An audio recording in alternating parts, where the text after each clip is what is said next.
The government not only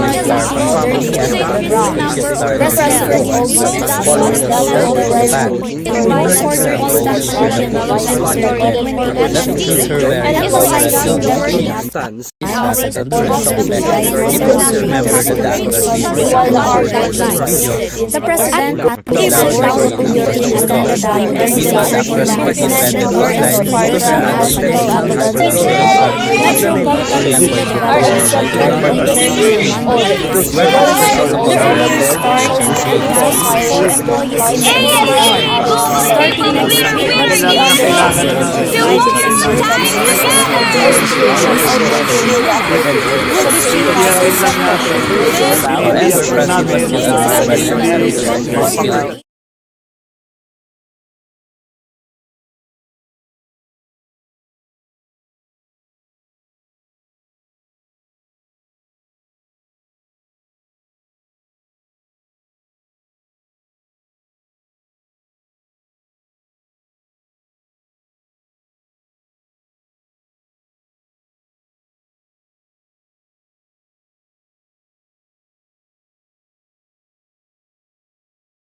For the headlines, no issue in freedom of navigation in South China Sea, says Chinese spokesperson as President Marcos wants to seal an agreement with US and Japan. Philippine Navy chopper crash claims the lives of 2 pilots in Cavite City. President Marcos says no more extension for franchise consolidation under Public Utility Vehicle Modernization Program. National unemployment rate declined to 3.5% in February, as according to Philippine Statistics Authority. Adjusted working hours for local government units in Metro Manila will be implemented next week to ease the traffic.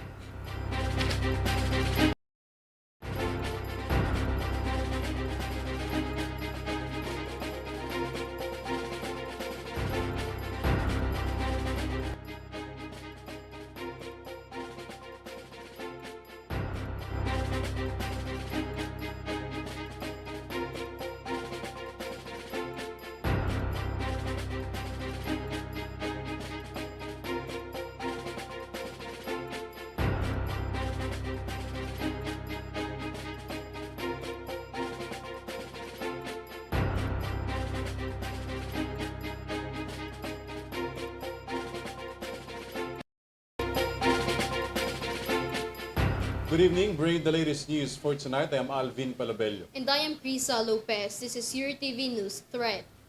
President Bongbong Marcos arrived in Washington, D.C. to join the Trilateral Leaders Summit with Japan and the United States. The president wants to have a deal with freedom of navigation but said no issue on the said navigations in the South China Sea, according to China. More from this report. President Ferdinand Marcos Jr. upon joining the first trilateral summit to be attended by 3 countries including Japan, the Philippines and the United States, wants to have an agreement to maintain security and the freedom of navigation in the South China Sea. President Marcos arrived earlier today in Washington, D.C. to meet with Japanese Prime Minister Fumio Kishida and U.S. President Joe Biden.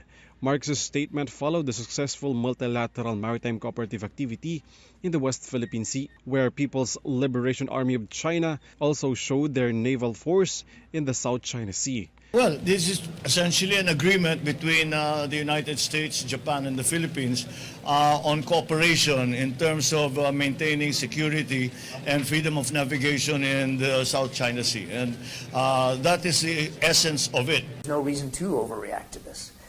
This is about freedom of navigation. It's about adherence to international law. It's about proving the simple point that we and our allies will fly, sail, and operate wherever international law permits us to do.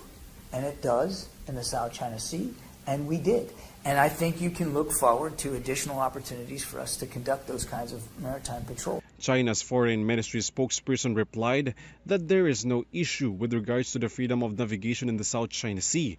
China also criticized the alleged involvement and interference of the United States in the South China Sea, which is said was clearly a source of misunderstanding and would affect the peace and stability in the region. China also called it as an act of hegemonism or controlled leadership by a powerful country. The trilateral summit between Japan, US, and the Philippines is the expanded bilateral relations of the Philippines with allied countries under the Visiting Forces Agreement that exists between three countries. The recently concluded multilateral maritime cooperative activity in the West Philippine Sea yielded positive results as the United Kingdom and Canada also expressed their support to participate in the next joint patrol activities in the ocean included in the exclusive economic zone of the Philippines. Marx's meeting with the leader of Japan and the United States will also include cooperation in promoting peace and security in the Indo-Pacific region. Alvin Palabello for Eurotv News. Meanwhile, Progressive Organization conducts activity in some area of Metro Manila to show support for President Ferdinand Marcos Jr. The group also condemns the recent activities of China Coast Guard inside the exclusive economic zone of the Philippines. Henry Nicolas has the full details. Several groups marched along Moraita and Bendiola streets in Manila on Wednesday, April 10, 2024. The group known as Grupong Aliansa Bantay Kapayapaan at Demokrasya released a dove as a sign of peace and to show support for President Ferdinand Bongbong Marcos Jr. According to the group, the activity also shows a strong stance in safeguarding our territories in the West Philippine Sea and assert maritime rights in our exclusive economic zone. They also condemn the recent activities made by the China Coast Guard in our EEZ. Hindi dismahan! Kayo po ay papaliparin na natin. According to the group, China should respect the right of Filipino fishermen to fish freely in the West Philippine Sea, which is their main livelihood. They also urge the Filipino people to stand up and defend the country's sovereignty in a peaceful manner. This is Henry Nicolas for Eurotv News. Two pilots of the Philippine Navy died after the last unit of R-22 aircraft crashed in Cavite City. The incident occurred near the Cavite City Public Market as disclosed by Navy spokesperson Captain John Percy Alcos. According to Captain Alcos, the Robinson R-22 trainer helicopter attempted an emergency landing but tragically failed, crashing in Cavite City this morning at 6 o'clock. Efforts were made to rush the two pilots to the hospital, but unfortunately the two officers were declared dead. An investigation is currently ongoing to determine the cause of the Robinson R-22 crash. Further details regarding the accident are anticipated to be disclosed by authorities as the investigation progresses.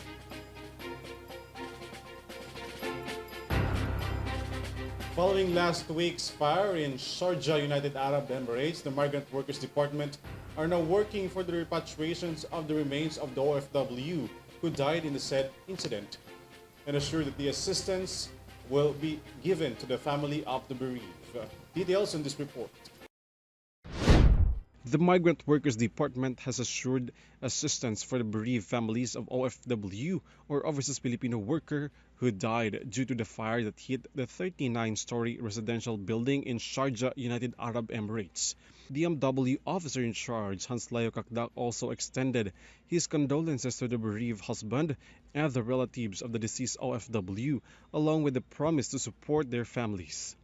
Last week, the Migrant Workers Office in Dubai confirmed that one Filipina was killed while 10 were injured, including 2 babies, due to the fire. The DMW also continues to handle the repatriation of the remains of OFW whose identities have not been determined yet.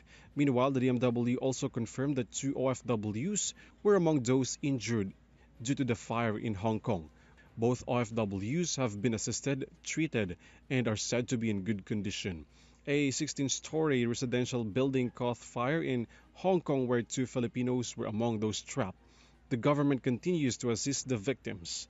Alvin Palabello for Eurotv News. Around 80,000 pesos worth of illegal drugs have been seized by the Philippine Coast Guard and the Philippine National Police in Corcuera, Romblon. The authorities has yet to verify the consignee of the said illegal drugs found in a motor bangka. NICOLAS has the details. The Philippine Coast Guard and Philippine National Police collaborative effort seized a total of 82,000 worth of illegal drugs found on board motor bangka named FAMAS DOS at the port of Corcuera in Romblon. Following a thorough coordination meeting, the operation commenced with meticulous planning and execution with joint teams from CGK9 and its substation in Romblon, MPS Corcuera and local government officials. Coast Guard working dog Lilian showed a positive indication when she inspected 2 sachets of methamphetamine hydrochloride, commonly known as shabu, weighing 9.5 grams each. The Coast Guard District Southern Tagalog said these were found concealed inside the balikbayan bags. The Municipal Police Station Corcuera secured the seized items in accordance with proper protocols and for the subsequent filing of cases in violation of the Republic Act No. 9165 or the Comprehensive Dangerous Drugs Act of 2002. Joined PCG-PNP anti-illegal drug operation commenced after the MPS Corcuera received an information regarding a suspected illegal drug activity on board motor bangka FAMAS DOS.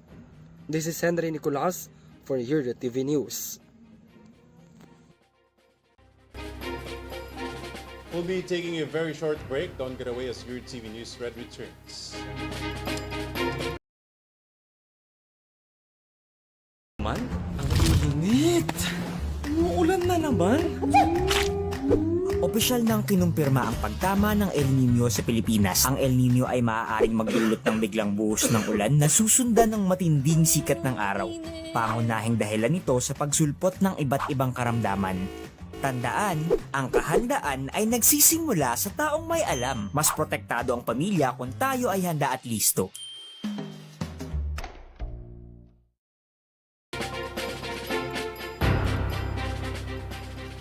While the deadline of the consolidation for the Public Utility Vehicle Modernization Program looms, the Chief Executive of the Philippines, Ferdinand Marcos Jr., assures that there will be no extension for the driver and operators to join cooperatives. VANESSA CLEOFAS has more details.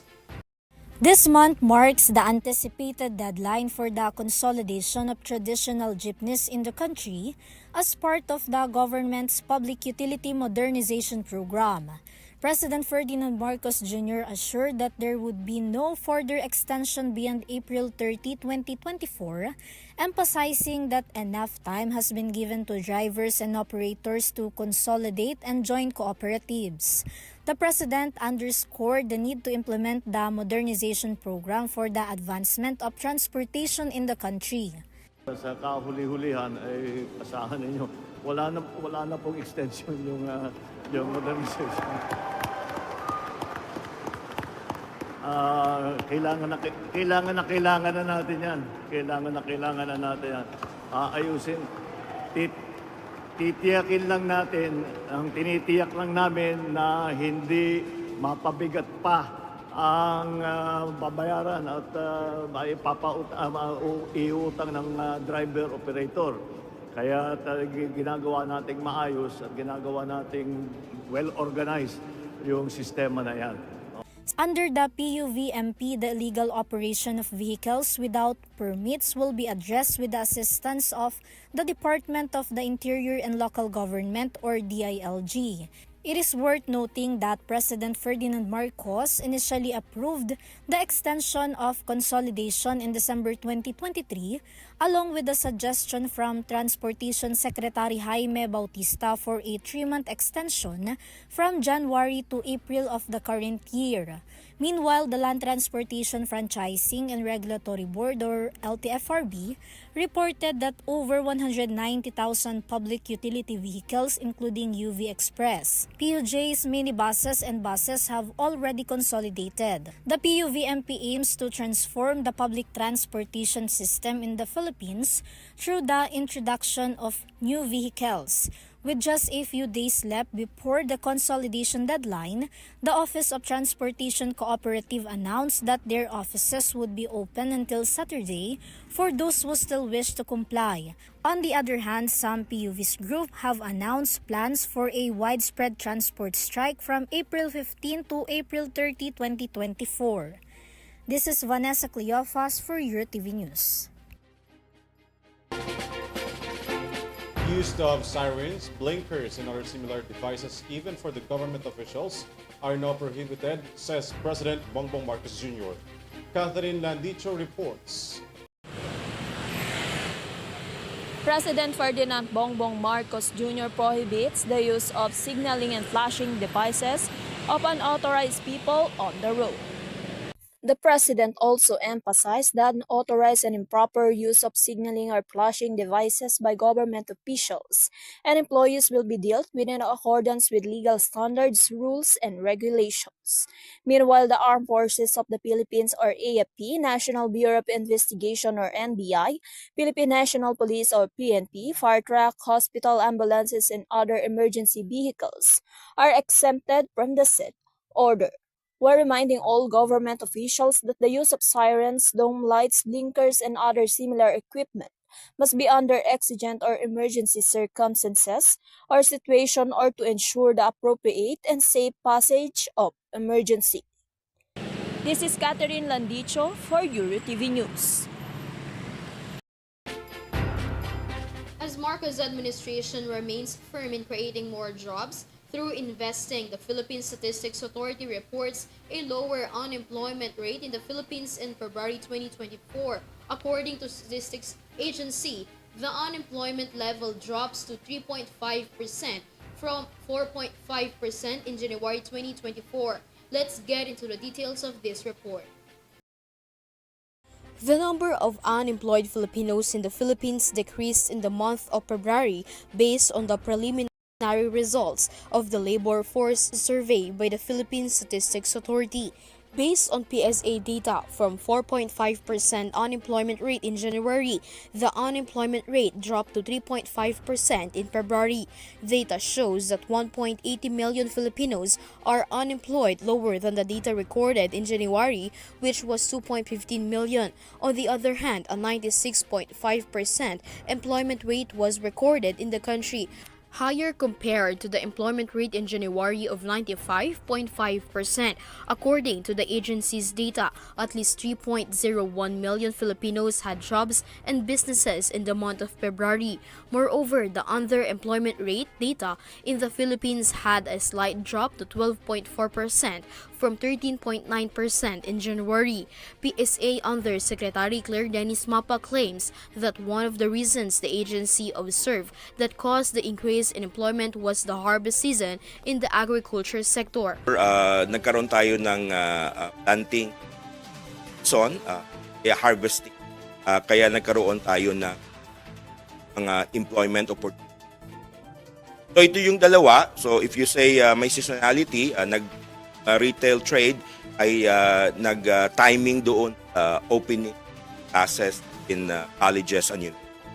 Thank you. The services sector still has the largest working force with 60.6%, followed by the agriculture sector with 21.3%, and finally, the industry sector with 18.1%.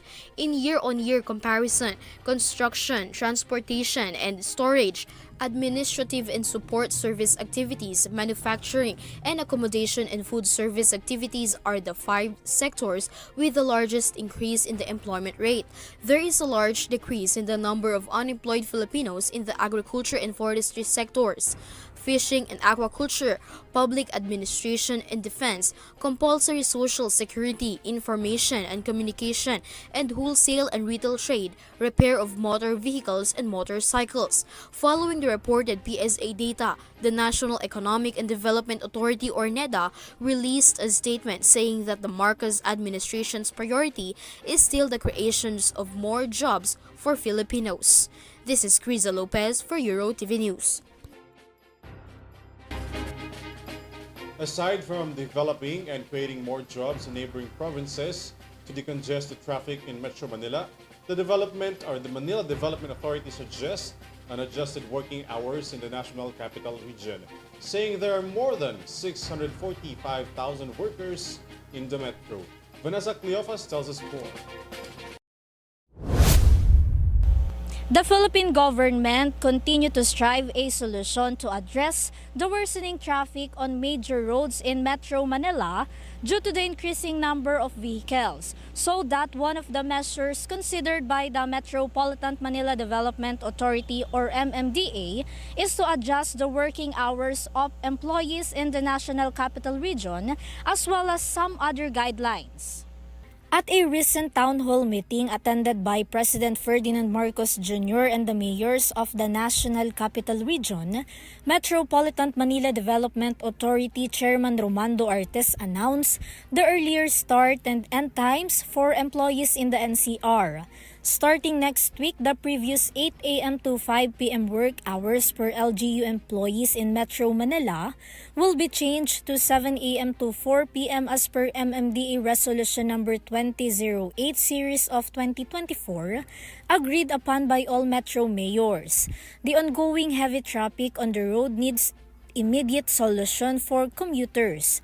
With over 645,000 employees in the NCR, of which 45% or at least 100,000 own their vehicles, adjusting working hours is seen as a solution to reduce the traffic on major roads in Metro Manila. Sisimulan po ng LGUs ng Metro Manila ang 7 to 4 work arrangement or 7 a.m. to 4 p.m.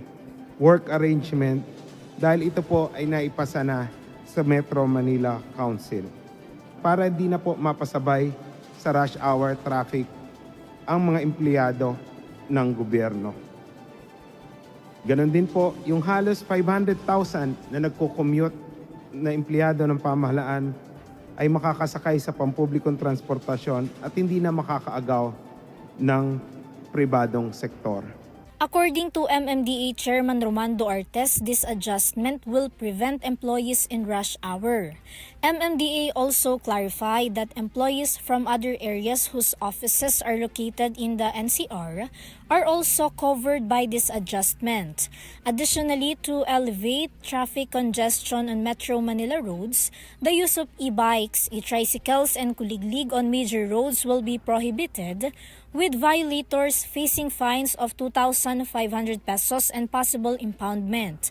There will be also fines for illegal parking amounting to 4,000 pesos.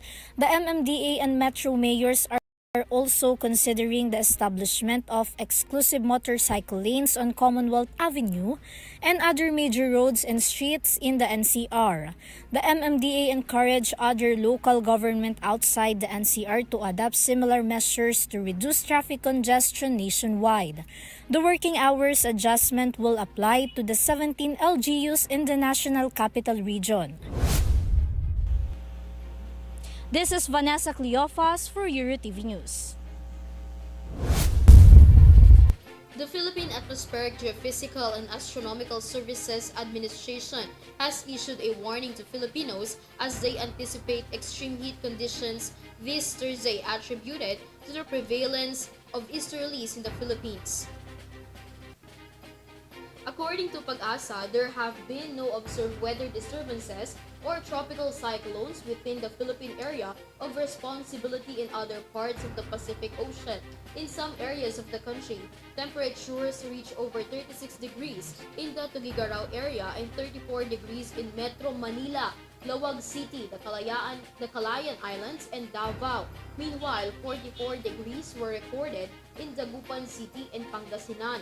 Moreover, the weather agency warns the temperatures ranging from 41 degrees to 51 degrees have a bad effect on health, which may lead to heat stroke.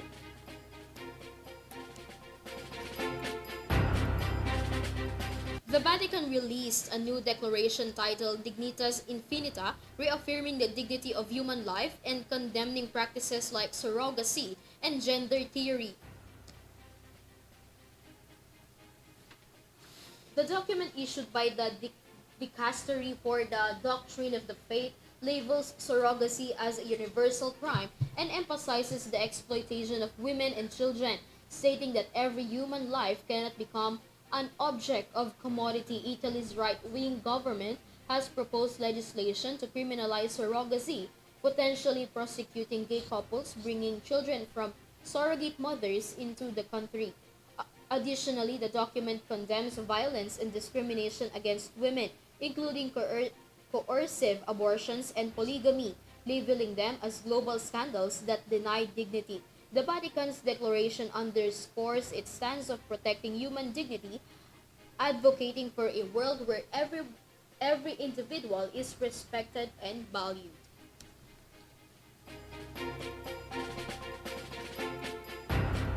For our entertainment update, Kapamilya actress Francine Diaz proudly graces in the Asia Star Entertainer Awards 2024 held in Japan.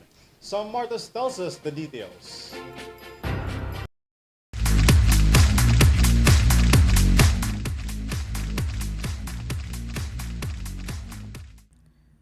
For the first time, Kapamilya star Francine Diaz attended the Asia Star Entertainer Awards 2024 held in Japan. In her Instagram post, she shared the photos from that event. That includes her wearing a long red gown which she strutted on the red carpet. It will be remembered that the actress recently released a collaboration music video for the song My Love with the Korean actor Seo In-guk.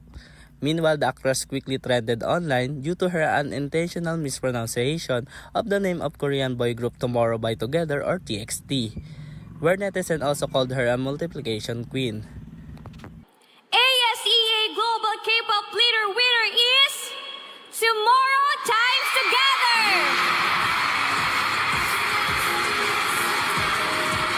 However, Francine was still admired by netizens because of her skill in presenting the winner at the said awards night. Likewise, her striking beauty stood out among her companions.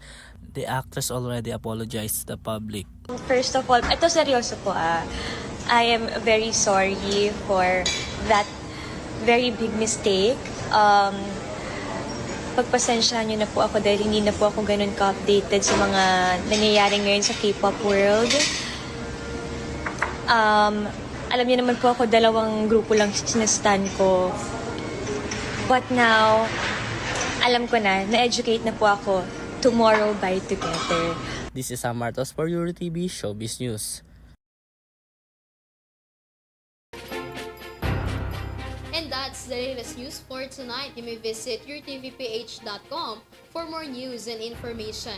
Once again, this is Criza Lopez. You can also catch our broadcast live in our social media accounts and via Pinoy Extreme channel.